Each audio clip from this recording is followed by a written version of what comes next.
Stopped along the trail making breakfast. Today is my last full day in the Great Smoky Mountains National Park, and it's been mixed. The Appalachian Trail through the park is actually pretty tough. Some really steep up and downs, lots of rocks and roots to navigate around. When it's clear, though, the views are just amazing. It's been really great in that respect. The one downside, really, for me, is their rules about staying in a shelter. They require you to stay at one of their shelters. You can't just camp anywhere you want to, which means if it's 4 o'clock and you've reached a shelter, but it's a beautiful day and you still got energy and you want to keep walking for a few hours, and the next shelter is too far away to get to, you can't keep walking. You have to stop at 4 o'clock at that shelter and quit for the day. And the reverse is also true. If it's 4 o'clock and you're cold and wet and miserable and you want to stop, but the next shelter is a 3-hour walk away, you just have to keep trudging on until you get there.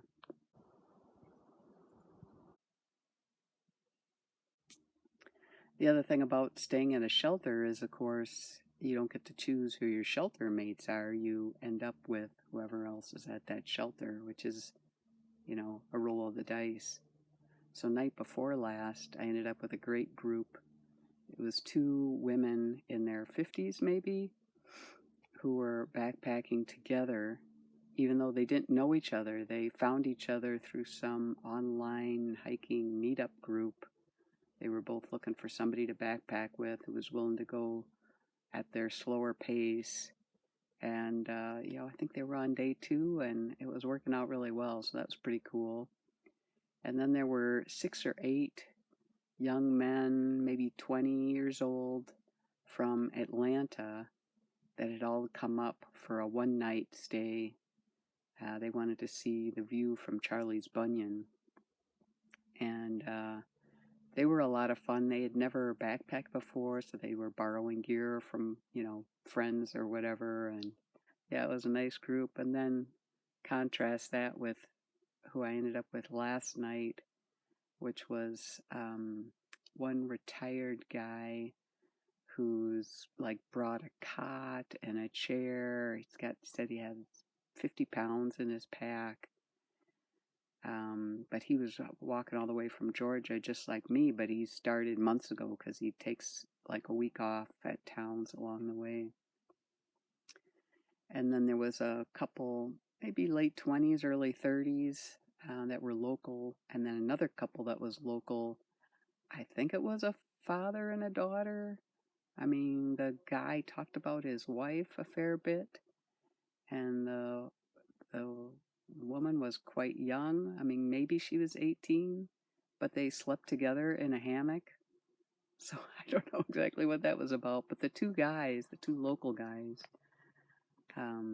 just kind of got into this I can top that story sort of a conversation. It got a little tiresome. And then in the middle of the night, the retired guy, rather than getting up to go pee, just rolls over in his cot and pees into some kind of container that he has. I'm just like, that's the last straw. You can't be bragging about hauling your 50-pound pack around and then be too lazy to get up and go pee outside the shelter. Oh my gosh. So you get who you get when you stay at a shelter.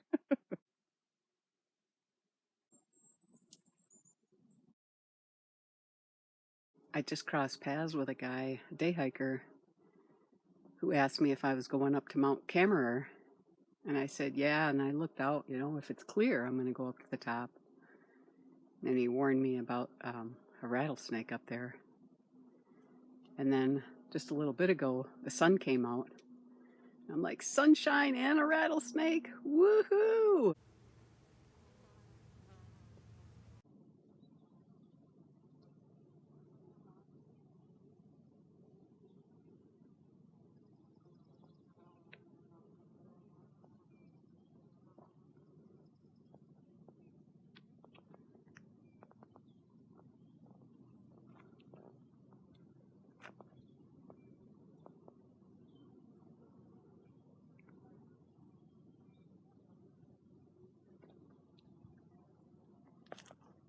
Supposed to be getting rain this afternoon. I've really been lucking out with these views.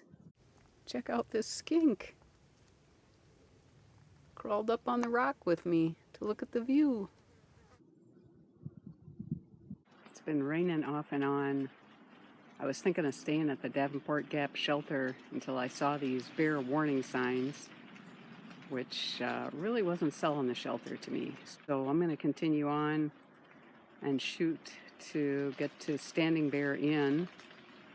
I just left the park, turned in the other half of my permit into one of those permit boxes, crossed a dirt road, and almost immediately jumped a little bear cub, maybe 40 pounds.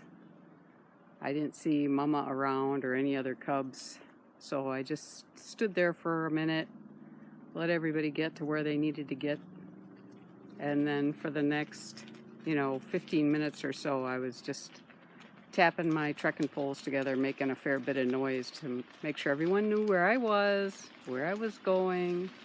Oh, and now it's starting to rain again. Okay, gotta go.